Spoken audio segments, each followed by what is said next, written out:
ونعوذ بالله من شرور أنفسنا ومن سيئات أعمالنا من يهده الله فلا مضل له ومن يضلل فلا هادي له وأشهد أن لا إله إلا الله وحده لا شريك له وأشهد أن محمدا عبده ورسوله أرسله بالهدى ودين الحق ليظهره على الدين كله ولو كره المشركون اللهم صل على محمد وعلى آل محمد كما صليت على إبراهيم وعلى آل إبراهيم إنك حميد مجيد اللهم بارك على محمد وعلى آل محمد كما باركت على إبراهيم وعلى آل إبراهيم إنك حميد مجيد يا أيها الذين آمنوا اتقوا الله حق تقاته ولا تموتن إلا وأنتم مسلمون أما بعد فإن خير الحديث كتاب الله وخير الهدي هدي محمد صلى الله عليه وسلم وشر الأمور محدثاتها وكل محدثة بدعة وكل بدعة ضلالة وكل ضلالة في النار أعوذ بالله من الشيطان الرجيم بسم الله الرحمن الرحيم قل تعالوا أتل ما حرم ربكم عليكم ألا تشركوا به شيئا وبالوالدين إحسانا ولا تقتلوا أولادكم من إملاق نحن نرزقكم وإياهم ولا تقربوا الفواحش ما ظهر منها وما بطن ولا تقتلوا النفس التي حرم الله إلا بالحق ذلكم وصاكم به لعلكم تعقلون يا أيها الناس أوصيكم وإياي أولا بتقوى الله.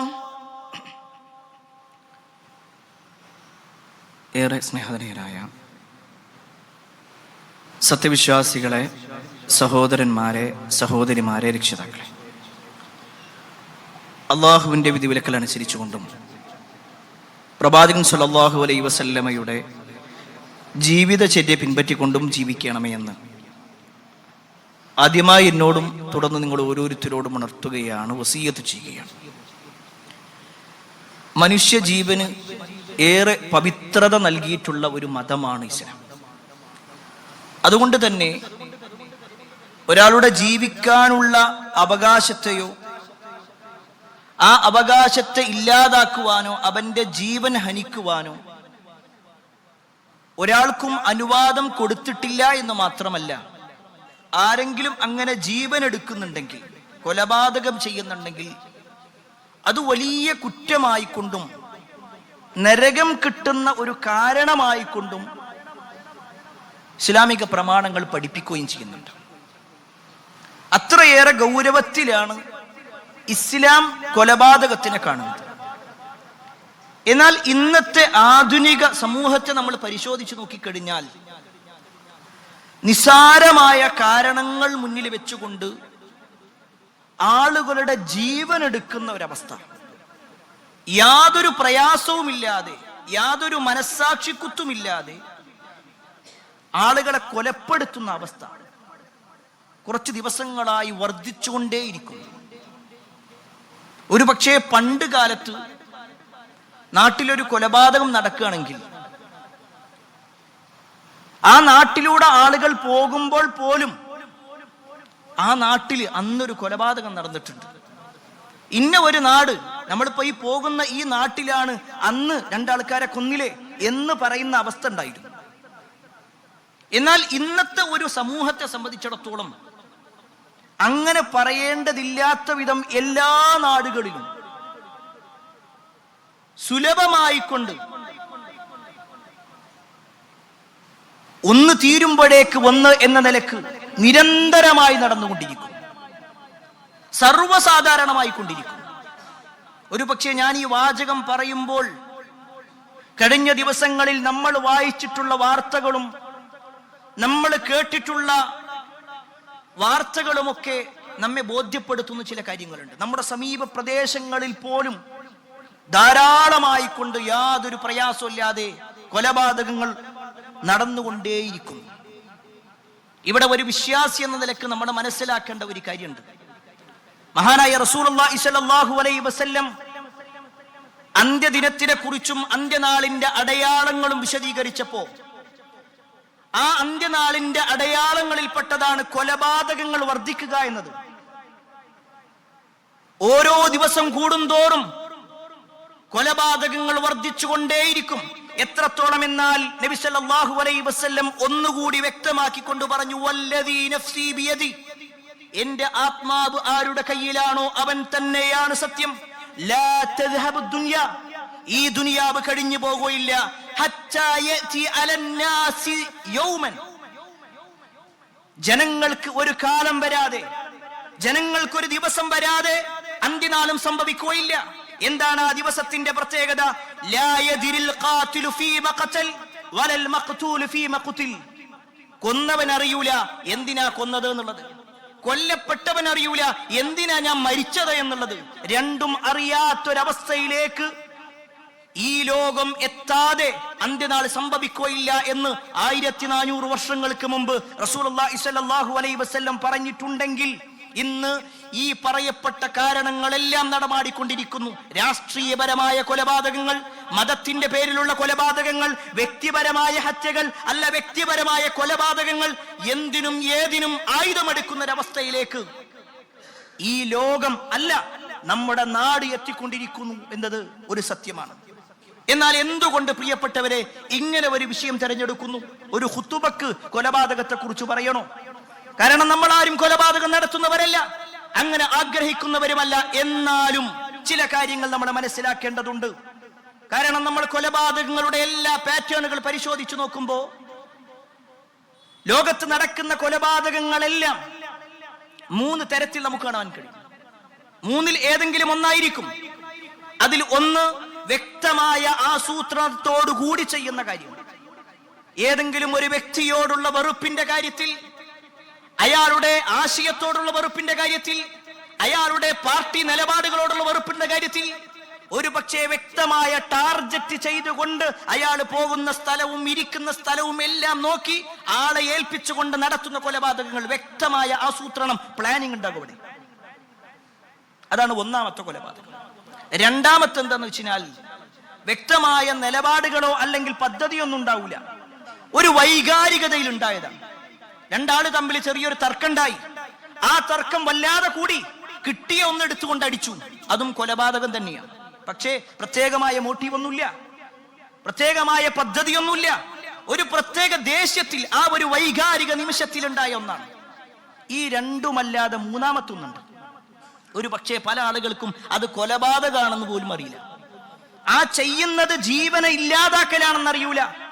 നമ്മുടെ നാട്ടിൽ അബോർഷൻ എന്ന് പറയുന്നത് ഒരു പക്ഷേ ഇന്ന് ചെറിയ ചെറിയ കാരണങ്ങൾ പറഞ്ഞുകൊണ്ട് തന്നെ അബോർഷൻ ചെയ്യുന്ന ആളുകൾ മതപരമായി അതും ഒരു കൊലപാതകം തന്നെയാണ് നമുക്ക് വിശദീകരിക്കാം. പ്രിയപ്പെട്ടവരെ, ഇതെല്ലാം പരിചയപ്പെടുത്തുമ്പോൾ കൊലപാതകങ്ങൾ വർദ്ധിക്കുന്നു എന്നതും അതിന് വ്യത്യസ്തമായ തലങ്ങളുണ്ട് എന്നതും നമ്മൾ മനസ്സിലാക്കുമ്പോൾ തന്നെ കൊലപാതകത്തിന്റെ ചരിത്രം ആദ്യം മനസ്സിലാക്കണം. എന്തായിരുന്നു കൊലപാതകത്തിന്റെ ചരിത്രം? അത് ചരിത്രം പഠിപ്പിക്കാൻ വേണ്ടി പറയണതല്ല, മറിച്ച് ആ ഒരു ചരിത്രത്തിനെ വെച്ചുകൊണ്ട് നബി സല്ലല്ലാഹു അലൈഹി വസല്ലം പറയുന്ന ഒരു വാക്കുണ്ട്. ആ വാക്കിന്റെ ഗൗരവം നമ്മൾ മനസ്സിലാക്കിയാൽ പിന്നെ ഈ വിഷയത്തിലേക്കൊക്കെ നമ്മുടെ നിലപാടുകൾ മനസ്സിലാക്കാൻ പറ്റും. നമുക്കെല്ലാവർക്കും അറിയാം, ആദം നബി അലൈഹി സ്വലാമിന്റെ 2 മക്കളുമായി ബന്ധപ്പെട്ടുകൊണ്ടുള്ള സംഭവം വിശുദ്ധ ഖുർആനും പറഞ്ഞു. ഖാബീലും ഹാബീലും ആ 2 മക്കൾ അല്ലാഹു സുബ്ഹാനഹു വ തആല അവരോട് ചില കാര്യങ്ങൾ പറഞ്ഞു. അതിൽ ഒരാൾ നല്ല രൂപത്തിൽ അത് ചെയ്തു. ആ നല്ല രൂപത്തിൽ ചെയ്ത ആളുടെ പ്രവർത്തനങ്ങൾ ഖുർബാൻ അല്ലാഹു സ്വീകരിച്ചു, അയാളുടെ ബലി അല്ലാഹു സ്വീകരിച്ചു. എന്നാൽ മറ്റേവന്റെ അല്ലാഹു സ്വീകരിച്ചില്ല എന്നുള്ള ഒറ്റ കാരണത്താൽ, ഈ വ്യക്തിയോടുള്ള അസൂയ കാരണത്താൽ, തന്റെ സഹോദരനോടുള്ള വെറുപ്പ് കാരണത്താൽ സ്വന്തം സഹോദരനെ കൊലപ്പെടുത്തി. ഇത് വിശുദ്ധ ഖുർആൻ പറഞ്ഞ സംഭവമാണ്. ഞാൻ ഈ ചരിത്രമൊന്നും വിശദീകരിക്കുന്നില്ല, കാരണം നമുക്ക് എല്ലാവർക്കും പരിചയം ഉണ്ടാകും. പക്ഷേ ഈ ഒരു സംഭവം വെച്ചുകൊണ്ട് നബി സല്ലല്ലാഹു അലൈഹി വസല്ലം പറയുന്ന ഒരു വാചകമുണ്ട്. നബി സല്ലല്ലാഹു അലൈഹി വസല്ലം പറയാണ്, മാ മിൻ നഫ്സിൻ തുഖ്തലു ദുൽമൻ ഇല്ലാ കാന അല ഇബ്നി ആദമ കിഫ്ലൻ മിൻ ദമിഹാ വദാലിക ലിഅന്നഹു അവ്വലു മൻ അസന്നൽ ഖത്ൽ. ലോകത്ത് ഒരു കൊലപാതകവും നടക്കൂല. ലോകത്ത് എവിടെയെല്ലാം കൊലപാതകം നടക്കുന്നുണ്ടോ അതിന്റെ എല്ലാം ആ കൊലപാതകത്തിന്റെ ഒരു ഓഹരി ഒന്നാമത്തെ കൊലയാളിക്ക് എത്തപ്പെടാതെ, ഒന്നാമത് കൊന്ന വ്യക്തിക്ക് അതിന്റെ ഓഹരി കിട്ടാതെ ഒരു കൊലപാതകം നടക്കുന്നില്ല. എവിടെയെല്ലാം കൊലപാതകം നടക്കുന്നുണ്ടോ അതിന്റെ ഒക്കെ കുറ്റം അയാൾക്ക് കൂടിയുണ്ട്. എന്തിനാണ് പ്രിയപ്പെട്ടവരെ റസൂലുള്ളാഹി സ്വല്ലല്ലാഹു അലൈഹി വസല്ലം ഈ ഒരു വാചകം പറഞ്ഞ്? അന്ന് അയാൾ ചെയ്തത് അത്ര നിസാരമായ ഒരു കാര്യമല്ല എന്ന് ബോധ്യപ്പെടുത്തലാണ്. കൊലപാതകം എന്നുള്ളത് ഒരു നിസാരമായ കാര്യമല്ല. അത് സർവ്വസാധാരണമായി നടക്കുന്നു എന്നതുകൊണ്ട് അത് നിസാരമല്ല. പ്രിയപ്പെട്ടവരെ, ഇന്നത്തെ ഖുതുബയിൽ പ്രധാനമായി നമ്മൾ പറയുന്നത് ഇന്ന് വർദ്ധിച്ചുകൊണ്ടിരിക്കുന്ന കൊലപാതകങ്ങളുടെ പ്രധാനമായ 4 കാരണങ്ങളും അതിന്റെ 4 പരിഹാരങ്ങളും. അതിൽ ഒന്നാമത്തെ കാരണം, കൊലപാതകങ്ങൾ എന്തുകൊണ്ട് വർദ്ധിക്കുന്നു എന്ന് ചോദിച്ചാൽ അതിന്റെ ഒന്നാമത്തെ കാരണം അറിവില്ലായ്മയാണ്. അറിവില്ലായ്മ. ഞാൻ ഈ ചെയ്യുന്ന തെറ്റിന്റെ ഗൗരവം എത്ര വലുതാണ്, അത് നിസാരമായ ഒരു കാര്യമല്ല. ആ ഒരു അറിവില്ലായ്മയാണ് ഒട്ടുമിക്ക കൊലപാതകങ്ങളുടെയും ഒന്നാമത്തെ കാര്യം. കാരണം വിശുദ്ധ ഖുർആൻ നമ്മൾ പരിശോധിച്ചു നോക്കിക്കഴിഞ്ഞാൽ വൻ പാപങ്ങളുടെ കൂട്ടത്തിലാണ് എണ്ണീട്ടുള്ളത്. കൊലപാതകം നടത്തുക എന്നുള്ളത് വലിയ ഒരു തെറ്റ്, നിസാരമല്ല, ചെറുതല്ല, വലിയ ഒരു കുറ്റം. ആ നിലക്കാണ് എണ്ണിയിട്ടുള്ളത്. അല്ലാഹു സുബ്ഹാനഹു വ തആല വിശുദ്ധ ഖുർആനിൽ പറയുന്നത് നോക്കൂ, ഖുൽ തആലൗ അത്ലു മാ ഹറമ റബ്ബുകും അലൈക്കും. ഖുൽ നബിയേ പറയുക, തആലൗ നിങ്ങൾ വരൂ, അത്ലു മാ ഹറമ റബ്ബുകും അലൈക്കും, നിങ്ങളുടെ രക്ഷിതാവ് എന്താണ് നിങ്ങൾക്ക് നിഷിദ്ധമാക്കിയിട്ടുള്ളത്, ഹറാമാക്കിയിട്ടുള്ളത് എന്ന് ഞാൻ നിങ്ങൾക്കൊന്ന് വർണ്ണിച്ചു തരാം, വിവരിച്ചു തരാം. എന്നിട്ട് പ്രവാചകൻ സല്ലല്ലാഹു അലൈഹി വസല്ലമയോട് പറയുകയാണ്, അല്ലാ തുശ്രികൂ ബിഹി ശൈആ, നിങ്ങൾ അല്ലാഹുവിൽ യാതൊന്നിനെയും പങ്കുചേർക്കരുത്. വബിൽ വാലിദൈനി ഇഹ്സാന, മാതാപിതാക്കൾക്ക് നിങ്ങൾ പുണ്യം ചെയ്യണേ. വലാ തഖ്തുലൂ ഔലാദകും മിൻ ഇംലാഖ് നഹ്നു നർസുഖുകും വഇയ്യാഹും, നിങ്ങൾ നിങ്ങളുടെ മക്കളെ കൊലപ്പെടുത്തല്ലേ. ദാരിദ്ര്യം ഭയന്നുകൊണ്ട് മക്കളെ കൊല്ലരുത്. കാരണം നിങ്ങൾക്കും അവർക്കും സമ്പത്ത് നൽകുന്നതും ഭക്ഷണം നൽകുന്നതും ഒക്കെ നാമാണ്. എന്നിട്ട് അല്ലാഹു സുബ്ഹാനഹു വ തആല കുറേ കാര്യങ്ങൾ, ഈ ഒരായത്തില് അല്ലാഹു കുറേ കാര്യങ്ങൾ എണ്ണിയിട്ട് അതിന്റെ അവസാനത്തിൽ വീണ്ടും പറയാം. ആദ്യം മക്കളുടെ കാര്യം എണ്ണി പറഞ്ഞു, എന്നിട്ട് അല്ലാഹു വീണ്ടും പറയുന്നു, വലാ തഖ്തുലുൻ നഫ്സ് വലാ തഖ്തുലുൻ നഫ്സല്ലതി ഹറമല്ലാഹു ഇല്ലാ ബിൽ ഹഖ്. അല്ലാഹു സുബ്ഹാനഹു വ തആല പവിത്രമാക്കിയിട്ടുള്ള, പരിപാവനമാക്കിയിട്ടുള്ള ഒരു ജീവനെ നിങ്ങൾ എടുക്കാൻ പാടില്ല. അല്ലാഹ് അത്ര ഗൗരവത്തിൽ പറഞ്ഞു. നമുക്കൊരു യോഗ്യതയില്ല, എടുക്കാൻ പറ്റൂല. ഒരാൾക്കും അയാളുടെ പ്രതികാരം തീർക്കാൻ പറ്റൂല. ഒരാളെ കൊന്നുകൊണ്ട് പ്രതികാരം ചെയ്യുക എന്നുള്ളത്, ഇല്ലാതാക്കുക എന്നുള്ളത്, ജീവൻ എടുക്കുക എന്നുള്ളത് അത് പാടില്ലാത്ത കാര്യമാണ്. ഇനി റസൂലുള്ളാഹി സ്വല്ലല്ലാഹു അലൈഹി വസല്ലമ നമ്മളോട് എണ്ണി പറഞ്ഞ ഒരു കാര്യമുണ്ട്, ഇജ്തനിബൂ അസ്സബഅൽ മൂബിഖാത്ത്. 7 വൻപാപങ്ങളെ കുറിച്ച് അത് നിങ്ങൾ വിട്ടു നിൽക്കണം. 7 വൻപാപങ്ങൾ റസൂലുള്ളാഹി സ്വല്ലല്ലാഹു അലൈഹി വസല്ലം എണ്ണി. എന്നിട്ട് പറയാണ്, നിങ്ങൾ അതിൽ നിന്ന് അകന്നു നിൽക്കണം, ഏറ്റവും ഗൗരവപ്പെട്ടതാണ്. ആ സമയത്ത് സ്വഹാബത്ത് ചോദിച്ചു, യാ റസൂലല്ലാഹ് വമാ ഹുന്ന, അല്ലാഹുവിന്റെ റസൂലേ ഏതാണ് ആ 7? ആ സമയത്ത് റസൂലുള്ളാഹി സ്വല്ലല്ലാഹു അലൈഹി വസല്ലം പറയാണ്, അശ്ശിർകു ബില്ലാഹ്, അല്ലാഹുവിൽ പങ്കുചേർക്കലാണ്, വസ്സിഹർ, സിഹിർ ചെയ്യലാണ്, മൂന്നാമത്തെ എന്താണെന്നറിയോ, വഖത്ലുൻ നഫ്സ്, ഒരാളെ കൊല്ലുക എന്നുള്ളതാണ്, അല്ലതി ഹറമല്ലാഹു ഇല്ലാ ബിൽ ഹഖ്, അല്ലാഹു പവിത്രമാക്കിയിട്ടുള്ള ഒന്നിനെ. ആ വാചകം വീണ്ടും വീണ്ടും പറയാ, അല്ലാഹു പരിപാവനമാക്കിയിട്ടുള്ള ഒരു മനുഷ്യന്റെ ജീവൻ ഒരു കാരണവുമില്ലാതെ നിങ്ങൾ എടുക്കാൻ പാടില്ല. അത് വൻ പാപമായിക്കൊണ്ട് റസൂലുള്ളാഹി സ്വല്ലല്ലാഹു അലൈഹി വസല്ലം എണ്ണി. ഇത് കേൾക്കുമ്പോ കൊലപാതകം ചെയ്യൽ മാത്രമാണ് ഇസ്ലാമിലെ തെറ്റെന്ന് വിചാരിക്കും. അല്ല, കൊലപാതകത്തിന്റെ തുടക്കം ഒരു പക്ഷേ ഒരു ആയുധം കൊണ്ടുള്ള ചൂണ്ടലായിരിക്കും, ഒരു പക്ഷേ തമാശക്കായിരിക്കും, സംസാരം വല്ലാതെ മുറുകിയപ്പോ കിട്ടിയ ഒരു ആയുധം വെച്ചുകൊണ്ട് ചൂണ്ടിയതായിരിക്കും. പക്ഷേ റസൂലുള്ളാഹി സ്വല്ലല്ലാഹു അലൈഹി വസല്ലം പറഞ്ഞത് എന്താണെന്നറിയോ? മൻ അശാറ ഇലാ അഖീഹി ബിഹദീദ, ആരെങ്കിലും തന്റെ സഹോദരന്റെ നേരെ ഒരു ആയുധം അതുകൊണ്ട് വെറുതെ ഒന്ന് ചൂണ്ടിക്കഴിഞ്ഞാൽ ഫഇന്നൽ മലായികത തൽഅനുഹു ഹത്താ വഇൻ കാന അഖാഹു ലി അബീഹി വ ഉമ്മിഹി, മലക്കുകളുടെ ശാപം അയാൾക്ക് കിട്ടിക്കൊണ്ടിരിക്കും. വളരെ നിസാരമായി കാണുന്ന കാര്യം. ഒരു പക്ഷേ വീട്ടിൽ ഇങ്ങനെ ഭാര്യയും ഭർത്താവും സംസാരിച്ചു കൊണ്ടിരിക്കെ ഭാര്യ ചിലപ്പോ കത്തി കൊണ്ട് പലതും ഇങ്ങനെ വെട്ടിക്കൊണ്ടിരിക്കായിരിക്കും. ആ സമയത്ത് ഭർത്താവ് എന്തോ പറയുമ്പോഴേക്ക് ഭാര്യ ഇങ്ങനെ കത്തി ചൂണ്ടിക്കൊണ്ടത്, ആ കയ്യിൽ കത്തിയാണ്, ആലോചിച്ച് സംസാരിച്ചോ, തമാശക്ക് പറയണതാണ്. പക്ഷേ മലക്കുകളുടെ ലഅനത്ത്, ശാപത്തിന്റെ പ്രാർത്ഥന കിട്ടിക്കൊണ്ടിരിക്കും. വാപ്പാന്റെ കയ്യിൽ വല്ല ആയുധം പിടിച്ചിങ്ങനെ നിൽക്കുന്ന സമയത്ത് മക്കൾ വല്ലതും പറയുമ്പോ കയ്യിലിതാ ആയുധാണ്, ഞാനൊരു ഒറ്റേറിയും. തമാശക്ക് പറയുന്നതായിരിക്കാം, ഒരിക്കലും അറിയാൻ വേണ്ടി പറയുന്നതല്ല. പക്ഷേ റസൂലുള്ളാഹി സ്വല്ലല്ലാഹു അലൈഹി വസല്ലം പറഞ്ഞത് എന്താ? മലക്കുകളുടെ ശാപം കിട്ടുന്ന കാര്യം. മലക്കുകളുടെ ശാപം എന്ന് പറഞ്ഞാൽ അതൊരിക്കലും സമാധാനം കിട്ടുന്ന ഒന്നാവൂല, അങ്ങേയറ്റം പ്രയാസം ലഭിക്കുന്നതായിരിക്കും. അല്ലാഹു നമ്മെ കാത്തുരക്ഷിക്കുമാറാവട്ടെ.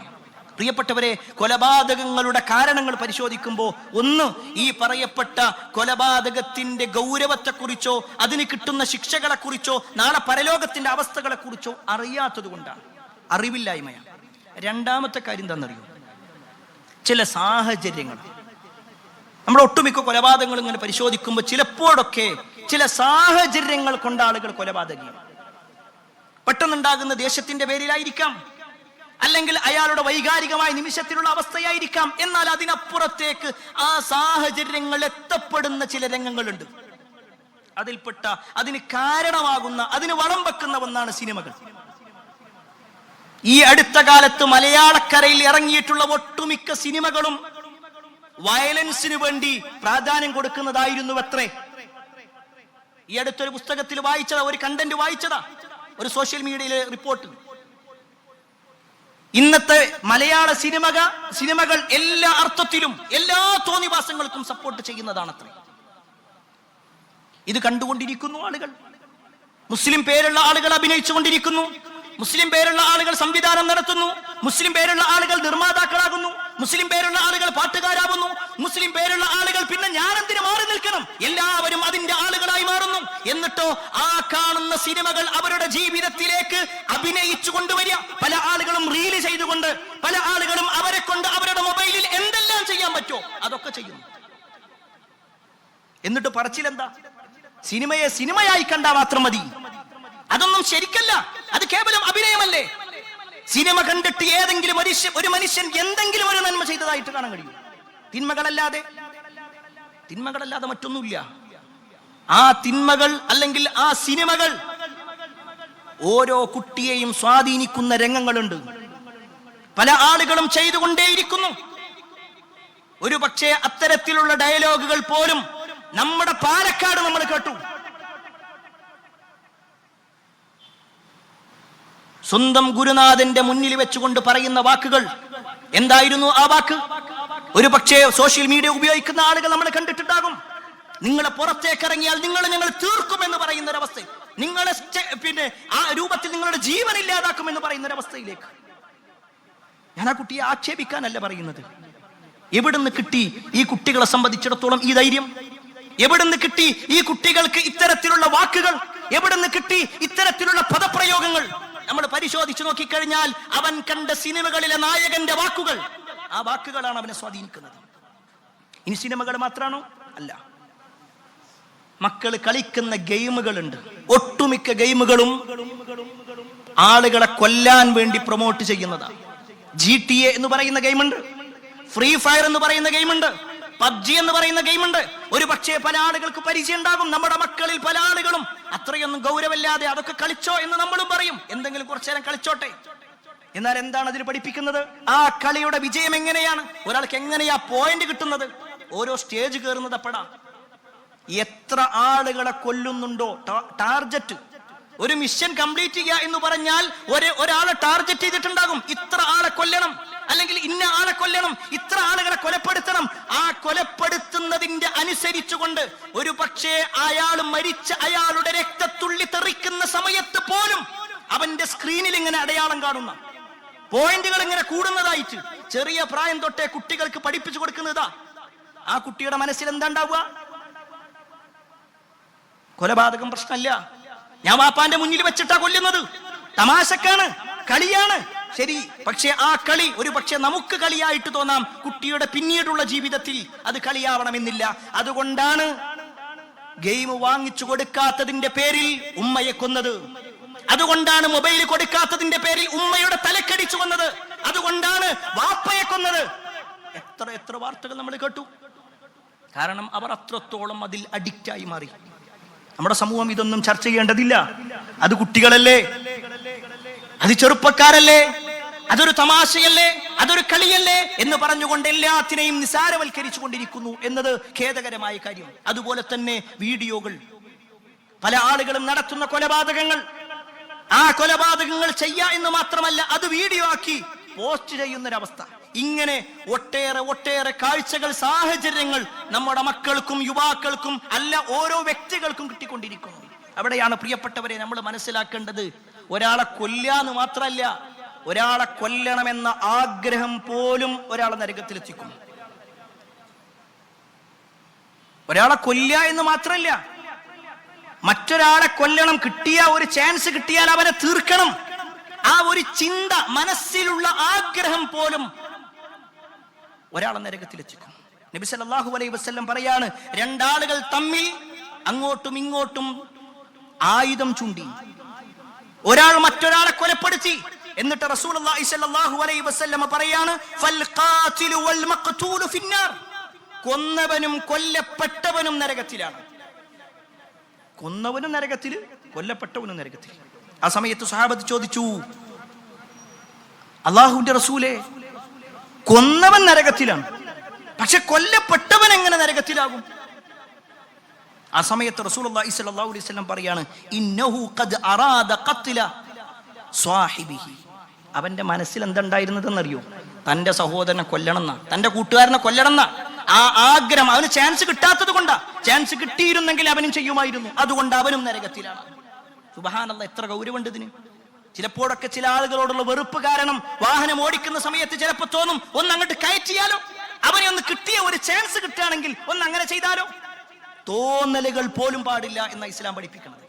ഒരാളെ കൊല്ലുക എന്നുള്ളതോ അയാൾക്ക് നേരെ വിരൽ ചൂണ്ടുക അല്ലെങ്കിൽ ആയുധം ചൂണ്ടുക എന്നല്ല, ചിന്ത പോലും ഉണ്ടാകാൻ പാടില്ല എന്ന്. പക്ഷേ ഖേദകരമെന്ന് പറയട്ടെ, ഇതേ മതത്തിനെയാണ് പല ആളുകളും തീവ്രവാദത്തിന്റെ മതമാണ്, ഭീകരവാദത്തിന്റെ മതമാണ്, ആളുകളെ കൊല്ലുന്ന മതമാണ് എന്ന രൂപത്തിൽ ചിത്രീകരിക്കുന്നത്. ഇനി നമ്മൾ കൊലപാതകങ്ങൾ പരിശോധിച്ച് നോക്കിക്കഴിഞ്ഞാൽ അതിന്റെ മൂന്നാമത്തെ ഒരു കാരണം എന്താണെന്ന് വെച്ച് കഴിഞ്ഞാൽ അന്ധവിശ്വാസങ്ങൾ. ആ അന്ധവിശ്വാസങ്ങളാണ് ഇപ്പൊ നമ്മുടെ കേരളത്തിൽ നടക്കുന്ന ഒട്ടുമിക്ക കൊലപാതകങ്ങളുടെയും ഒരു മോട്ടീവ് എന്ന് കാണാൻ പറ്റും. ഏതോ ഒരു ജ്യോത്സ്യന്റെ വാക്ക്, ഏതോ ഒരു മന്ത്രവാദിയുടെ വാക്ക്, ആ വാക്ക് കേട്ടുകൊണ്ട് നരബലി നടത്തുന്ന ആളുകൾ, സമാധി നടത്തുന്ന ആളുകൾ, സ്വന്തം കുടുംബത്തിലോ അയൽപക്കത്തിലോ ഉള്ള ആളുകളെ കൊലപ്പെടുത്തുന്ന ആളുകൾ നമ്മുടെ കേരളക്കരയിൽ. എന്താ ഈ കേരളത്തിന്റെ പ്രത്യേകത? മറ്റു സംസ്ഥാനങ്ങളെക്കാൾ കൂടുതൽ അറിവുള്ള ആളുകൾ, എഡ്യൂക്കേഷനിലുള്ള ആളുകൾ ഇതാ പറയുന്നത്. പക്ഷെ എല്ലാ അറിവുണ്ട്, അന്ധവിശ്വാസമാണ് കൂടുതൽ മാത്രം. ഇവിടെ ഒരു മുസ്ലിമിനെ സംബന്ധിച്ചിടത്തോളം എന്തായാലും ഒരു ജ്യോത്സ്യന്റെ അടുക്കലേക്കോ മന്ത്രവാദിയുടെ അടുക്കലേക്കോ പോകാൻ പാടില്ല. അത് ഇസ്ലാം കണിശമായി എതിർത്തിട്ടുള്ള കാര്യമാണ്. എന്നാൽ ഇതെല്ലാം പ്രശ്നമല്ലാതിരിക്കുന്ന ആളുകളുണ്ട്, ഈ രൂപത്തിൽ പോകുന്ന ആളുകളുണ്ട്. അവരൊക്കെ അന്ധവിശ്വാസത്തിന്റെ പേരിലാണ് കൊലപാതകം നടത്തുന്നത്. ഈ അന്ധവിശ്വാസം എന്ന് പറയുമ്പോൾ ഈ ആളുകളെ ഇത്തരത്തിൽ കൊല്ലുന്നത് മാത്രമല്ല, ചില അന്ധവിശ്വാസങ്ങളുണ്ട്. അതിൽപ്പെട്ട എന്താണെന്നറിയോ? ഞാൻ എൻ്റെ ഈ സമ്പത്ത് കൊണ്ടാണ് ഞാൻ ജീവിക്കണം, ഞാൻ കഷ്ടപ്പെടുന്നത് കൊണ്ടാണ്, അതുകൊണ്ട് തന്നെ മക്കൾ കൂടുതലായാൽ എൻ്റെ ജീവിതത്തിൽ സന്തോഷം കുറയും. മക്കൾ കൂടിക്കഴിഞ്ഞാൽ സന്തോഷം കുറയും, ദാരിദ്ര്യം വരും. അതുകൊണ്ട് ഭാര്യ ഗർഭിണിയാണെന്ന് അറിയുമ്പോഴേക്ക് അത് അബോർഷൻ ചെയ്യാൻ വേണ്ടി പോകുന്നു. അതൊരു പ്രശ്നമല്ലാതായി. കാരണം എന്താ? ഒരു പക്ഷേ ലിംഗനിർണയം പ്രശ്നമായിരിക്കാം. അതല്ലാതെ അബോർഷൻ ചെയ്യുന്നത് ഇന്ന് ലീഗലായും ഇല്ലീഗലായിക്കൊണ്ടും പലരും ചെയ്തുകൊണ്ടേയിരിക്കുന്നു, ഓരോ കാരണങ്ങൾ പറഞ്ഞുകൊണ്ട്. പ്രിയപ്പെട്ടവരെ, അവിടെ ഒരു മുസ്ലിം മനസ്സിലാക്കേണ്ട ഒരു കാര്യമുണ്ട്. ഒരു മുസ്ലിം മനസ്സിലാക്കേണ്ട കാര്യം വിശുദ്ധ ഖുർആനിന്റെ ആയത്ത വലാ തഖ്തുലു ഔലാദകും ഖശ്യത ഇംലാക്. ദാരിദ്ര്യം ഭയന്നുകൊണ്ട് നിങ്ങൾ നിങ്ങളുടെ മക്കളെ കൊല്ലല്ലേ. എന്നിട്ട് അല്ലാഹു സുബ്ഹാനഹു വ തആല പറയാണ് നഹ്നു നർസുകുകും വ ഇയ്യാകും. നിങ്ങൾക്കും നിങ്ങളുടെ മക്കൾക്കും റിസ്ക് നൽകുന്നത് നാമാണ്. സുബ്ഹാനല്ലാഹ്, എന്നാൽ ആ വാക്ക് എത്ര ഗൗരവമുണ്ട്. എന്നിട്ട് അല്ലാഹു ബാക്കി കൂടി നമ്മളോട് പറയുന്നത് എന്താണെന്നറിയോ? അതിന് എതിരായിക്കൊണ്ട് ഈ മക്കളെ കൊല്ലുക എന്നുള്ളത്, അവരെ കൊല്ലുന്നത് തീർച്ചയായും വലിയ വമ്പിച്ച കുറ്റമാണ്. വലിയ ഒരു കുറ്റമായിട്ടാണ് എണ്ണുന്നത്. ചെയ്യരുത് എന്ന് മാത്രമല്ല, നിങ്ങൾക്കും അവർക്കും ഭക്ഷണം നൽകുന്നത് നാമാണെന്ന് പറഞ്ഞിട്ടല്ല പറയാണ്. അതിനപ്പുറത്തേക്ക് നിങ്ങൾ പോവുകയാണെങ്കിൽ വലിയ ഒരു കുറ്റമാണ് ചെയ്തിട്ടുള്ളത്. നബി സല്ലല്ലാഹു അലൈഹി വസല്ലമ അള്ളാഹ്ക്ക് ഏറ്റവും വെറുപ്പുള്ള ചില കാര്യങ്ങളെ കുറിച്ച് പറഞ്ഞിട്ടുണ്ട്. വമ്പിച്ച തെറ്റുകളെ കുറിച്ച് പറഞ്ഞപ്പോ അതിൽ ഒന്നാമത്തെ എന്താണെന്ന്, അള്ളാഹു നിന്റെ റബ്ബായിരിക്കെ നീ അള്ളാഹ്ക്ക് പുറമെ മറ്റൊരാളെ വിളിച്ച് പ്രാർത്ഥിക്കല. എന്നിട്ട് റസൂലുള്ളാഹി സ്വല്ലല്ലാഹു അലൈഹി വസല്ലമ രണ്ടാമത്തെ ഒരു കാര്യം പറഞ്ഞു, വമ്പിച്ച ഒരു തെറ്റ് എന്നുള്ള നിലയ്ക്ക് നബി സല്ലല്ലാഹു അലൈഹി വസല്ലം പറയാണ് അൻ തഖ്തുല വലദക മഖാഫത അൻ യതഅമ മഅക്. നിന്റെ കൂടെ നിന്റെ കുട്ടി ഭക്ഷണം കഴിക്കുക എന്നുള്ള ആ ഒരു പേടി കാരണത്താൽ, അവന്റെ കാര്യം നോക്കേണ്ടതില്ലേ എന്ന കാരണത്താൽ ആ കുട്ടിനെ നീ കൊല്ലുക. അത് ആ കുട്ടി വലുതായിട്ട് കൊല്ലുക എന്നുള്ളതല്ല. ഭാര്യയുടെ ഗർഭപാത്രത്തിലായിരിക്കെ കൊല്ലുന്നതും കൊലപാതകം തന്നെയാണ്. വളരെ ഗൗരവമുള്ള വിഷയം. ഒരു പക്ഷേ പല ആളുകളും അതിന്റെ ഗൗരവം മനസ്സിലാക്കാതെ തന്നെ ഇത് പലതും ചെയ്തുകൊണ്ടിരിക്കുന്നു എന്നതൊരു സത്യമാണ്. അതുപോലെ തന്നെ പ്രിയപ്പെട്ടവരെ, നമ്മൾ കൊലപാതകങ്ങൾ ഇങ്ങനെ പരിശോധിച്ച് നോക്കിക്കഴിഞ്ഞാൽ അതിന്റെ കാരണങ്ങളിൽ നാലാമത്തെ ഒരു കാരണം ലഹരി ഉപയോഗം എന്നുള്ളതാണ്. ലഹരി ഉപയോഗിക്കുക എന്നുള്ളത് ഒരു മനുഷ്യന്റെ അവന്റെ ചിന്തകളും അവന്റെ ഓർമ്മകളും അവന്റെ സ്വബോധവും നഷ്ടപ്പെടുത്തുന്ന ഒന്ന്. അതുകൊണ്ട് തന്നെയാണ് റസൂലുള്ളാഹി സ്വല്ലല്ലാഹു അലൈഹി വസല്ലം ഒരുപാട് ഹദീസുകളിൽ തിന്മകളുടെ മാതാവ് എന്ന നിലക്കും എല്ലാ തെറ്റുകൾക്കുള്ള താക്കോല എന്ന നിലക്കും ഒക്കെ എണ്ണി പറഞ്ഞു. ലഹരിയുമായി ബന്ധപ്പെട്ടുകൊണ്ട് ഒരു മുസ്ലിമിനെ സംബന്ധിച്ചിടത്തോളം, അല്ല ഒരു മനുഷ്യനെ സംബന്ധിച്ചിടത്തോളം അത് ചെയ്യാൻ പാടില്ല. തന്റെ ശരീരം നശിപ്പിച്ചുകൊണ്ടിരിക്കുന്ന ഒരവസ്ഥ. അതില്ലാത്ത ഈ ലഹരിയുടെ കാരണം കൊണ്ടല്ലേ കഴിഞ്ഞ ആഴ്ചയിൽ നമ്മൾ കേട്ടു, നമ്മുടെ കേരളക്കരയിൽ രോഗിയായ ഉമ്മയെ കൊലപ്പെടുത്തിയ മകൻ, ക്യാൻസർ പേഷ്യന്റായ ഉമ്മയെ കൊലപ്പെടുത്തിയ മകൻ. എന്തിന്റെ പേരിൽ? ലഹരി കിട്ടാത്തതിന്റെ പേരിൽ. അത് കഴിഞ്ഞ് 2 ദിവസം കഴിഞ്ഞപ്പോ സ്വന്തം ബാപ്പാന്റെ കണ്ണ് ചൂഴ്ന്നെടുത്തു ഒരു മകൻ. ഇന്ത്യയിലുള്ള വ്യക്തിയാണ്, പക്ഷെ ചെയ്തത് സൗദി അറേബ്യയിലാണെന്ന് മാത്രം. എന്തിന്റെ പേരിലാണെന്നറിയോ? ആ മകൻ ലഹരിക്കടിമയായിരുന്നു. മകൻ നന്നാവാൻ വേണ്ടിയിട്ട് വാപ്പ കൊണ്ടുപോയതാ ഗൾഫിലേക്ക്. ഒരു പക്ഷേ രക്ഷിതാക്കളൊക്കെ ആ ഒരു മാനസികാവസ്ഥയിലായിരിക്കും. മക്കൾ എന്തെങ്കിലുമൊക്കെ പ്രശ്നം ഉണ്ടാകുമ്പോ തന്റെ കൂടെ കൂട്ടിയിട്ട് എങ്ങനെങ്കിലും അവരെന്ന് നന്നാക്കണം, അങ്ങനെ കൊണ്ടുപോയതാ ആ പാവം പിതാവ്. പക്ഷേ വാപ്പയെ കെട്ടിയിട്ടിട്ട്, അച്ഛനെ കെട്ടിയിട്ടിട്ട് ആ ചെറുപ്പക്കാരൻ സ്വന്തം വാപ്പാന്റെ കണ്ണ് ചൂഴ്ന്നെടുക്കുക. സുബ്ഹാനല്ലാഹ്. അങ്ങനത്തെ ഒരു ലോകം. എത്ര വാർത്തകൾ നമ്മൾ കണ്ടു. എല്ലാ കൊലപാതകത്തിന്റെയും ആ ഒരു ഒന്നാമത്തെ ദിവസം കഴിഞ്ഞാൽ പിന്നെ പറയും അത് ലഹരിക്കടിമപ്പെട്ടുകൊണ്ടായിരുന്നു. സ്വന്തം ശരീരത്തെ ഇല്ലാതാക്കല ലഹരി. സ്വന്തം ശരീരത്തെ ഇല്ലാതാക്കുന്നതിന്റെ കാരണമാണ്. അതുകൊണ്ട് തന്നെ ഇസ്ലാം പറഞ്ഞു വലാ തഖ്തുലു അൻഫുസകും, നിങ്ങൾ നിങ്ങളെ തന്നെ കൊല്ലാൻ പാടില്ല. ഇത് പറയുമ്പോൾ പല ആളുകളും വിചാരിക്കും അത് ഒരാൾ ആത്മഹത്യ ചെയ്യലാണ്. ആത്മഹത്യ ചെയ്യൽ തെറ്റ് തന്നെയാണ്. ആത്മഹത്യ ചെയ്യാൻ പാടില്ല. അത് മതപരമായി വലിയ കുറ്റമാണ്. ഒരു മനുഷ്യൻ ആത്മഹത്യ ചെയ്താൽ എങ്ങനെയാണോ ആത്മഹത്യ ചെയ്യുന്നത് അതനുസരിച്ചുകൊണ്ട് അവന്റെ നരകത്തിൽ അവൻ അങ്ങനെ തന്നെ ചെയ്തുകൊണ്ടേയിരിക്കും. അള്ളാഹു അത്തരത്തിലുള്ള ചിന്തകളിൽ നിന്ന് നമ്മളെയും നമ്മുടെ കുടുംബത്തെയും ഒക്കെ കാത്തിരക്ഷിക്കുമാറാവട്ടെ. പക്ഷേ സ്വന്തത്തെ കൊല്ലുക എന്നുള്ളത് ഇന്നും പല ആളുകളും വിചാരിക്കുന്നത് അത് മയക്കുമരുന്ന് ഉപയോഗിക്കുമ്പോൾ മാത്രമേ ഉള്ളൂ, അല്ലെങ്കിൽ MDMA ഉപയോഗിക്കുന്ന സമയത്ത് മാത്രമേ ഉള്ളൂ, അല്ലെങ്കിൽ മദ്യപിക്കുന്ന സമയത്ത് മാത്രമേ ഉള്ളൂ. എന്നാ പ്രിയപ്പെട്ടവരെ, വലാ തഖ്തുലു അൻഫുസകും, നിങ്ങൾ നിങ്ങളെ തന്നെ കൊല്ലല്ലേ എന്ന് പറയുന്നതിൽ സിഗരറ്റും പെടും. ഒരാൾ സിഗരറ്റ് വലിക്കുക എന്നുള്ളത് ആ സിഗരറ്റ് പാക്കിന്റെ മുകളിൽ എഴുതിയിട്ടുണ്ട് cigarette smoking injurious to health, അത് ശരീരത്തിന് ഹാനികരമാണ്. അതിന്റെ ചിത്രം കൊടുത്തിട്ടുണ്ട്, അതിന്റെ പല പരസ്യങ്ങളിലുണ്ട്. മരണത്തിലേക്കുള്ള എളുപ്പവഴിയാണെന്ന്, ശരീരം നശിപ്പിക്കുന്നതെന്നാണെന്ന്, ശരീരത്തിന്റെ പല ഭാഗങ്ങൾക്കും ക്യാൻസർ വരുന്നതാണെന്ന്. പക്ഷേ അതൊന്നും വലിയ കുഴപ്പമില്ല, അതൊന്നും വലിയ പ്രശ്നമല്ല. വലാ തഖ്തുലു അൻഫുസകും, നിങ്ങൾ നിങ്ങളെ കൊല്ലല്ലേ. ഇതെന്റെ വാചകല്ല, അല്ലാഹ് പറയണം. നമുക്ക് ഒരുപാട് ന്യായങ്ങൾ ഉണ്ടാകും. ഉപയോഗിക്കുന്ന ആളുകൾക്ക്, ഏതൊരു തെറ്റ് ചെയ്യുന്ന ആളുകൾക്കും ന്യായങ്ങൾ ഉണ്ടാകും. പക്ഷേ ആ ന്യായങ്ങൾ അള്ളാന്റെ മുന്നിൽ പറയാൻ പറ്റുന്നതാണോ എന്ന് നമ്മൾ സ്വയം പരിശോധിക്കുക. പ്രിയപ്പെട്ടവരെ, ഈ പറഞ്ഞ ഓരോ കാര്യങ്ങളും, ഈ ഓരോ കാരണങ്ങളും നമ്മുടെ ജീവിതത്തിൽ ശ്രദ്ധയോടുകൂടി മനസ്സിലാക്കുക. എല്ലാ തിന്മകളിൽ നിന്നും വിട്ടു നിൽക്കുക. അല്ലാഹു സുബ്ഹാനഹു വ തആല അത്തരത്തിൽ തിന്മകളിൽ നിന്ന് വിട്ടുനിന്നുകൊണ്ടും നന്മകൾ പ്രവർത്തിച്ചുകൊണ്ടും ജീവിക്കുന്ന ആളുകളിൽ നമ്മെ ഏവരെയും ഉൾപ്പെടുത്തുമാറാവട്ടെ. അൽഹംദുലില്ലാഹി റബ്ബിൽ ആലമീൻ വസ്സലാത്തു വസ്സലാമു അലാ റസൂലില്ലാഹ് വഅലാ ആലിഹി വഅസ്ഹാബിഹി അജ്മഈൻ, അമ്മാ ബഅദ്. പ്രിയപ്പെട്ട സഹോദരങ്ങളെ, സത്യവിശ്വാസികളെ, അള്ളാഹുവിൻ്റെ വിധിവിലക്കൾ അനുസരിച്ചുകൊണ്ടും പ്രവാചകൻ സല്ലല്ലാഹു അലൈഹി വസല്ലമയുടെ ജീവിതചര്യ പിൻപറ്റിക്കൊണ്ടും ജീവിക്കണമേ എന്ന് ഒരിക്കൽ കൂടി എന്നോടൊന്ന പോലെ നിങ്ങൾ ഓരോരുത്തരോടും ഉണർത്തുകയാണ്, വസിയത്ത് ചെയ്യുകയാണ്. സമൂഹത്തിൽ കൊലപാതകങ്ങൾ വർദ്ധിക്കാനുള്ള കാരണങ്ങളെക്കുറിച്ചാണ് നമ്മൾ എണ്ണി പറഞ്ഞത്. കാരണങ്ങൾ പറയാനും പ്രശ്നങ്ങൾ പറയാനും എല്ലാവർക്കും എളുപ്പമാണ്. എന്നാൽ എന്താണ് പരിഹാരം? ആ പരിഹാരത്തിലാണ് പല ആളുകളും പിന്നിലേക്ക് നിൽക്കാറുള്ളത്. ആ ഒരു പരിഹാരം തൽക്കാലം നമുക്ക് വേണ്ട. ഈ ഒരു പരിഹാരം നമുക്ക് ഇന്നത്തെ ഒരു സാഹചര്യത്തിൽ കഴിയൂല. ഈ ഒരു പരിഹാരം നമുക്ക് ഇവിടെ പ്രായോഗികമല്ല. ഇങ്ങനെ പല പരിഹാരങ്ങളും ഒഴിവാക്കുന്നുണ്ട്. എന്നാൽ എന്താണ് പ്രിയപ്പെട്ടവരെ ഈ കൊലപാതകം നടത്തുന്ന ആളുകൾക്കിടയിൽ, അല്ലെങ്കിൽ കൊലപാതകങ്ങൾ വർദ്ധിക്കുമ്പോൾ അതിൻ്റെ പരിഹാരം? ഒന്നാമത്തെ പരിഹാരം എന്താണെന്നറിയോ? കൊലപാതകം ചെയ്തവന് കഠിനമായ ശിക്ഷ ഈ നാട്ടിലുണ്ട് എന്ന ബോധ്യപ്പെടലുണ്ടാവലാണ്. അതിന് കഠിനമായ ശിക്ഷ കിട്ടും. അല്ലാഹു വിശുദ്ധ ഖുർആനിലൂടെ ആ ഒരു വാചകം എടുത്തു പറയുന്നുണ്ട്. യാ അയ്യുഹല്ലദീന ആമനു കുതിബ അലൈക്കുമുൽ ഖിസാസു ഫിൽ ഖത്ല.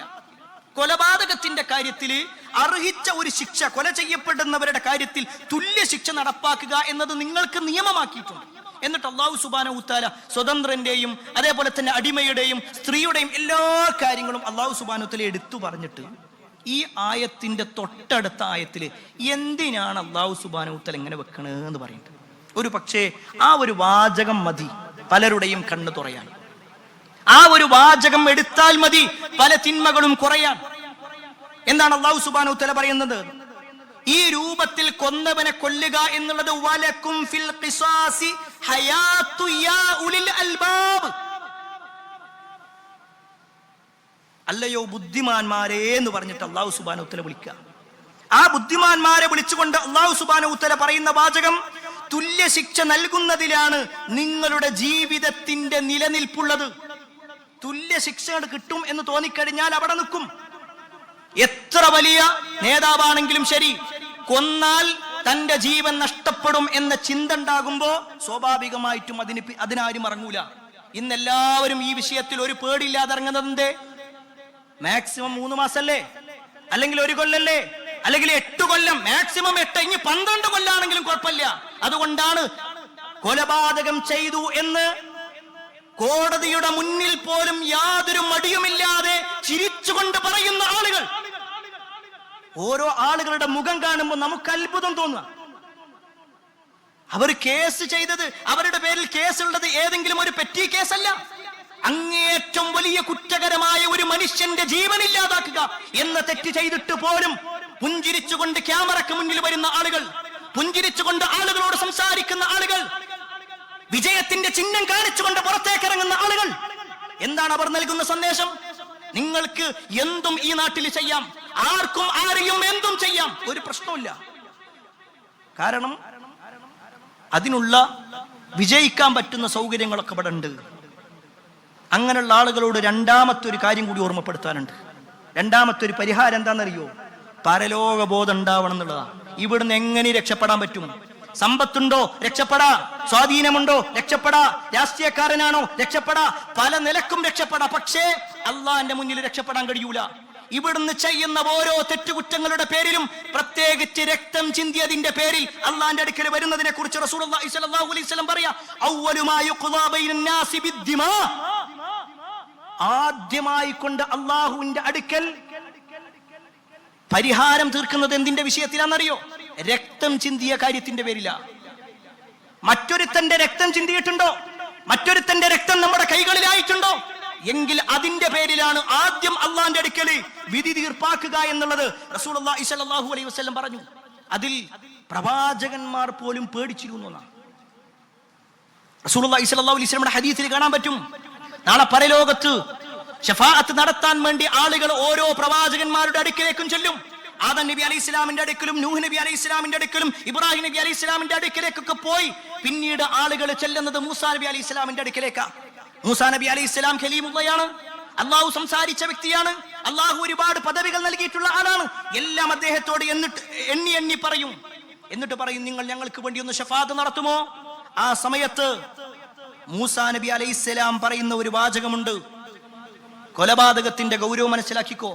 മൂസാ നബി അലൈഹി ഇസ്ലാം പറയാണ്, ഇന്ന റബ്ബി ഖദ് ഗളിബൽ യൗമ ഗളബൻ ലം യഗ്ളബ ഖബ്ലഹു മിസ്ലഹു. എന്റെ റബ്ബിന്റെ കാര്യത്തിൽ ഞാൻ തന്നെ വല്ലാത്ത ബേജാറില്ല. അല്ലാഹു സുബ്ഹാനഹു വതആല എന്നോട് ഇന്ന് ദേഷ്യപ്പെട്ടതുപോലെ വേറൊരു ദിവസത്തിലും ദേഷ്യപ്പെട്ടിട്ടില്ല, ഇനി ഒരിക്കലും ദേഷ്യപ്പെടൂല. കാരണം എന്താണെന്നറിയോ? മൂസാ നബി അലൈഹി ഇസ്ലാം പറയാണ്, വലം യഗ്ളബ ബഅദഹു മിസ്ലഹു വ ഇന്നി ഖതൽതു നഫ്സൻ ലൗ ഉമറ ബിഖത്ലിഹാ. ഞാൻ ഒരാളെ കൊന്നിട്ടുണ്ട്, എന്നോട് കൽപ്പിക്കപ്പെട്ടതല്ല അത്, പക്ഷെ സംഭവിച്ചു പോയി. അതിന്റെ പേരിൽ എനിക്ക് പേടിയാ. വിശുദ്ധ ഖുർആൻ വായിക്കുന്ന നമുക്കറിയാം, മൂസാ നബി അലൈഹി ഇസ്ലാം അയാളെ കൊല്ലണമെന്ന് വിചാരിച്ചുകൊണ്ട് അടിച്ചതല്ല. രണ്ടാളുകൾക്കിടയിൽ തർക്കമുണ്ടായപ്പോൾ അതിന്റെ പരിഹാരം എന്നോണം ഒന്ന് തള്ളി. ആ ഒരു ഇടയിൽ സംഭവിച്ച ഒരു കാര്യം കൊല്ലണമെന്ന ഉദ്ദേശം ഉണ്ടായിരുന്നില്ല. പക്ഷേ അതിന്റെ പേരിൽ അള്ളാഹു എന്നോട് അങ്ങേറ്റത്തെ ദേഷ്യത്തില. ഒരു പ്രവാചകൻ ആ വാചകം പറയുന്നുണ്ടെങ്കിൽ ഈ കൊലപാതകം ചെയ്യുന്ന ആളുകളൊക്കെ നാളെ പരലോകത്ത് എന്തായിരിക്കും റബ്ബിന്റെ മുന്നിൽ പറയാം? അതിന് ഗൗരവം കൂടുതലാണ് പ്രിയപ്പെട്ടവരെ. മൂന്നാമത്തെ വിഷയം എന്താണെന്ന് വെച്ച് കഴിഞ്ഞാൽ, ഇന്ന് നമ്മുടെ സമൂഹത്തിൽ ഈ കൊലപാതകം ചെയ്ത ആളുകളൊക്കെ ഇങ്ങനെ പുറത്തേക്ക് വരുമ്പോൾ അവരെ താലപ്പൊലിയും മറ്റൊക്കെ ആയിട്ട് ഇങ്ങനെ കൊണ്ടുവരുന്ന ഒരു സ്വഭാവമുണ്ട്. അവർക്ക് കൊടുക്കുന്ന ഒരു പ്രിവിലേജ്, അവർക്ക് കൊടുക്കുന്ന ഒരു പരിഗണന, അതില്ലാതാക്കണം സമൂഹം. സമൂഹം ഒറ്റക്കെട്ടായി തീരുമാനിക്കേണ്ടതാണ്. അതിൽ മുന്നിൽ നിൽക്കേണ്ടത് രാഷ്ട്രീയക്കാരാണ്. കാരണം തങ്ങളുടെ പാർട്ടിക്കാരൻ എന്ത് ചെയ്താലും അത് കുഴപ്പമില്ല, മറ്റൊരുത്തൻ ചെയ്യുമ്പോഴേക്ക് അതിന് വലിയ പ്രശ്നങ്ങളായി കാണുന്ന ആളുകൾ. അത് തിരുത്തണം പ്രിയപ്പെട്ടവരെ. മറ്റു പാർട്ടിക്കാരനാണെങ്കിലും സ്വന്തം പാർട്ടിക്കാരനാണെങ്കിലും ജീവന്റെ വില എല്ലാവർക്കും ഒന്ന് തന്നെയാണ്. എല്ലാവരുടെയും പുറത്തേക്ക് വരുന്ന രക്തത്തിന്റെ കളർ ഒന്ന് തന്നെയാണ്. അവിടെ മറ്റൊരുത്തന്റെ ആശയമോ അല്ലെങ്കിൽ മറ്റൊരുത്തന്റെ പാർട്ടിയുടെ എണ്ണമൊന്നും നോക്കിയിട്ടല്ല. അതുകൊണ്ട് നമ്മൾ ശ്രദ്ധിക്കണം. നാലാമത്തെ വിഷയം, ലഹരി ഇല്ലാതാക്കുക. അതിന് ഒരു സമൂഹം ഒറ്റക്കെട്ടായിട്ട് ഇറങ്ങുക എന്നുള്ളതാണ്. ഇത് പറയുമ്പോൾ ഏതൊരവസ്ഥയിലാണ് ഈ സമൂഹം ഏറ്റെടുക്കുക എന്നുള്ളത് അറിയൂല. ലഹരി പറ്റൂല എന്ന് പ്രഖ്യാപനം നടത്തുന്ന ആളുകൾ, അതിനുവേണ്ടി സ്കൂളുകളുടെ ചുമരുകളിൽ പോസ്റ്റർ ഒട്ടിക്കുന്ന ആളുകൾ, അതിനുവേണ്ടി സ്കൂളുകളിൽ പ്രത്യേകം പ്രോഗ്രാമുകൾ നടത്തുന്ന ആളുകൾ, അതിനുവേണ്ടി പ്രത്യേകം യുവാക്കളെ കൂട്ടായ്മകൾ നടത്തുന്ന ആളുകൾ. എന്നാൽ അതേ ആളുകൾ തന്നെ യാതൊരു ലജ്ജയുമില്ലാതെ ഈ സമൂഹത്തിലേക്ക് ലഹരി വാരിക്കോരി നൽകിക്കൊണ്ടിരിക്കുകയാണ്. ഒരു പ്രശ്നവുമില്ല. ലഹരി നിർത്തലാക്കുമെന്ന് പറഞ്ഞ ആളുകളാണവർ, ലഹരി ഒഴിവാക്കുമെന്ന് പറഞ്ഞ ആളുകളാണവർ. ഇന്ന് ഏറ്റവും കൂടുതൽ നമ്മളൊക്കെ പാലക്കാട്ടുകാരായതുകൊണ്ട് തന്നെ പറയാം, ഈ ഒരു പാലക്കാട് കോയമ്പത്തൂരിൽ നിന്നിട്ട് വരുന്ന ഭാഗത്ത് പലപ്പോഴും നമ്മൾ പത്രത്താളുകൾ കാണുന്നുണ്ട് ഒലവക്കോട് വെച്ചുകൊണ്ട് പിടിക്കപ്പെടുന്ന കഞ്ചാവിന്റെ കണക്കുകൾ. കോയമ്പത്തൂരിൽ നിന്ന് വരുന്ന സമയത്ത്, ബാംഗ്ലൂരിൽ നിന്ന് വരുന്ന സമയത്ത് എത്രയോ ആളുകളെ MDMA പിടിച്ചുകൊണ്ട് പിടിക്കപ്പെട്ടു എന്ന് പറയുന്നു. 3 മാസം കഴിയുമ്പോഴേക്ക് വീണ്ടും പുറത്ത്. ചില ആളുകളുടെയൊക്കെ വാർത്തകൾ വായിക്കുമ്പോൾ അത്ഭുതവും തമാശയും തോന്നുക. ഇവരെ 3 തവണ പിടിക്കപ്പെട്ടിട്ടുണ്ടായിരുന്നു, ഇത് 4ാമത്തെ തവണയാണ് പിടിക്കപ്പെടുന്നത്. സുബ്ഹാനല്ലാഹ്. ഒരു പ്രശ്നമില്ല, എന്തും ചെയ്യാം. ലഹരി എന്നുള്ളത് ഒരു പ്രശ്നമേ അല്ലാതെ. പ്രിയപ്പെട്ടവരെ, ഇതൊരു മുസ്ലിം എന്ന നിലക്കല്ല ഞാൻ ഈ പറയുന്നത്. ഒരു മനുഷ്യൻ എന്ന നിലക്ക് നമ്മളൊന്ന് ചിന്തിക്കണം. നമ്മുടെ മക്കളെ ഇത് ബാധിക്കും, നമ്മുടെ കുടുംബത്തെ ഇത് ബാധിക്കും, നമ്മുടെ സമൂഹത്തെ ഇത് ബാധിക്കും. സ്വസ്ഥമായി ഇറങ്ങി നടക്കാൻ കഴിയാത്തൊരവസ്ഥ ഉണ്ടാകും. സ്വബോധമില്ലാത്ത ആളുകൾ വന്ന് കൊലപ്പെടുത്തുന്ന എത്ര വാർത്തകൾ കേൾക്കുന്നു. ഇപ്പോഴും സമൂഹം ഉറക്കത്തിലാണ്. ഇപ്പോഴും സമൂഹം അത് എന്നെ ബാധിക്കുന്നതല്ല, അത് ഞാൻ ചെയ്യേണ്ടതല്ല. പ്രിയപ്പെട്ടവരെ, ഒറ്റക്കെട്ടായി പാർട്ടിയുടെ നീളമോ പാർട്ടിയുടെ കൊടിയുടെ കളറോ ഒന്നും നോക്കാതെ എല്ലാവരും ഒറ്റക്കെട്ടായി ഇത്തരത്തിലുള്ള കാര്യങ്ങൾക്ക് ഇറങ്ങിയേ പറ്റൂ. പ്രിയപ്പെട്ടവരെ, അതൊക്കെ ഒരു മുസ്ലിം എന്ന നിലക്കും ഒരു മനുഷ്യൻ എന്ന നിലക്കും നമ്മുടെ കടമയാണ്. ഇതൊക്കെ നമ്മുടെ ജീവിതത്തിലുള്ള നന്മകൾക്ക് വേണ്ടിയാണ്. നമ്മുടെ ജീവിതത്തിൽ നമ്മൾ വിജയിക്കണം. ഈ പറയപ്പെട്ട ഓരോ കാര്യങ്ങളും നമ്മുടെ ജീവിതവുമായി ബന്ധപ്പെട്ടുകൊണ്ടാണ്. ഈ ജീവിതത്തിൽ മാറണം എന്ന ഒരു ആഗ്രഹം നമുക്കുണ്ടാവണം. സാന്ദർഭികമായി ഓർമ്മപ്പെടുത്തട്ടെ, നമ്മെ സംബന്ധിച്ചിടത്തോളം വലിയ വലിയ ഒരു പ്രധാനപ്പെട്ടൊരു വിഷയം, നമ്മുടെ പള്ളിയുടെ പണി നടക്കാൻ തുടങ്ങിയിട്ട് മാസങ്ങളായി. നമുക്കെല്ലാവർക്കും അറിയാം, നമ്മളെല്ലാവരും നമ്മളാൽ കഴിയുന്ന രൂപത്തിലൊക്കെ പള്ളിയെ സഹായിച്ചിട്ടുണ്ട്. പലപ്പോഴും നമ്മൾ നമസ്കാരം കഴിഞ്ഞാൽ ഇതിനെക്കുറിച്ച് പറയാറുണ്ട്. പക്ഷേ മിമ്പറിൽ വെച്ചുകൊണ്ട് തന്നെ ഇത് പറയാനുള്ള കാരണം, ഒരുപാട് ആളുകൾ യൂട്യൂബിലും മറ്റൊക്കെ ആയിട്ട് നമ്മുടെ ഖുതുബകൾ കേൾക്കുന്നുണ്ട്. അവരെ കൂടി ഉദ്ദേശിച്ചുകൊണ്ടാണ് പറയുന്നത്. വലിയ ബാധ്യതകൾ നമ്മുടെ പള്ളിയുടെ വിഷയത്തിലുണ്ട്. ഈ ഒരു റമദാനാകുമ്പോഴേക്കെങ്കിലും ഇതൊന്ന് ഏറ്റവും വേഗത്തിൽ തീർക്കണമെന്ന വലിയ ഒരു ആഗ്രഹം ഇതിൻ്റെ ആളുകൾക്കുണ്ട്. ഇതിനുവേണ്ടി സഹായിച്ച ഒരുപാട് ആളുകളുണ്ട്. അല്ലാഹു സുബ്ഹാനഹു വ തആല അവർക്കെല്ലാം അർഹമായ പ്രതിഫലം നൽകുമാറാവട്ടെ. നാളെ പരലോകത്ത് നമ്മളിപ്പോൾ കൊടുത്തതിൻ്റെ ഇരട്ടിക്കരട്ടിയായി പടച്ചോൻ നാളെ പരലോകത്ത് നൽകുമാറാവട്ടെ. മഹാനായ റസൂലുള്ളാഹി സ്വല്ലല്ലാഹു അലൈഹി വസല്ലം പറഞ്ഞല്ലോ, അള്ളാഹുവിൻ്റെ ഭവനത്തിന് വേണ്ടി അല്ലെങ്കിൽ അള്ളാഹ്ക്ക് വേണ്ടി ഒരു കുരുവിക്കൂടിൻ്റെ അത്ര പോകുന്ന ഒരു പള്ളി ഉണ്ടാക്കുകയാണെങ്കിൽ അള്ളാഹു സ്വർഗത്തിലൊരു വീട് കൊടുക്കുന്ന പറഞ്ഞു. ഒരു കുരുവിക്കൂടിൽ എന്തായാലും അവർക്ക് നിസ്കരിക്കാൻ പറ്റൂല, പക്ഷെ ഒരാൾ അത്രേ കഴിയുള്ളൂ അയാൾക്ക്. എന്നാൽ അതെങ്കിലും ഒരു പള്ളിയുടെ കാര്യത്തിൽ നമ്മളെല്ലാം സഹായിച്ചിട്ടുണ്ട്. പക്ഷേ ഇനിയും ഒരു പക്ഷേ നമ്മളൊന്നുകൂടി ഇറങ്ങിയാൽ മാത്രമായിരിക്കും ഇതൊന്ന് വേഗത്തിൽ തീർക്കാൻ കഴിയുക. അതുകൊണ്ട് തന്നെ എൻ്റെ മുഴുവൻ സഹോദരങ്ങളും സഹോദരിമാരും നമ്മുടെ പരലോകത്തിനു വേണ്ടി ഇതുപോലുള്ള ഓരോ വിഷയങ്ങളും ഇവിടെ ചർച്ച ചെയ്യപ്പെടുന്നുണ്ട്. ആനുകാലിക വിഷയങ്ങളും അതുപോലെ തന്നെ നമ്മുടെ ജീവിതത്തിൽ വ്യക്തിവിശുദ്ധിക്ക് വേണ്ടിയിട്ടുള്ള കാര്യങ്ങളൊക്കെ പറയുന്നു. അതൊക്കെ ഒട്ടേറെ ആളുകൾ, ആയിരക്കണക്കിന് പതിനായിരക്കണക്കിന് ആളുകൾ കേട്ടുകൊണ്ടിരിക്കുന്നുണ്ട്.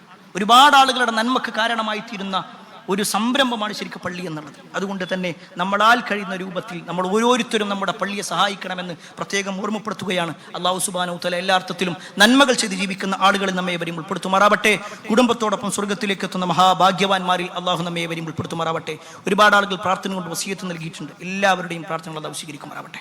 അല്ലാഹുമ്മ ഗ്ഫിർ മുഅ്മിനീന വൽ മുഅ്മിനാത്ത് വൽ മുസ്ലിമീന വൽ മുസ്ലിമാത്ത് അൽ അഹ്യാഇ മിൻഹും വൽ അംവാത്ത് ഇന്നക മുജീബുദ് ദഅവാത് യാ ഖാദിൽ ഹജാത്ത്. അല്ലാഹുമ്മ അജ്ർനാ മിനൻ നാർ اللهم اجرنا من النار اللهم اجرنا من النار ربنا آتنا في الدنيا حسنة وفي الآخرة حسنة وقنا عذاب النار آمين آمين برحمتك يا أرحم الراحمين والحمد لله رب العالمين. Peace Radio, tuned to reality.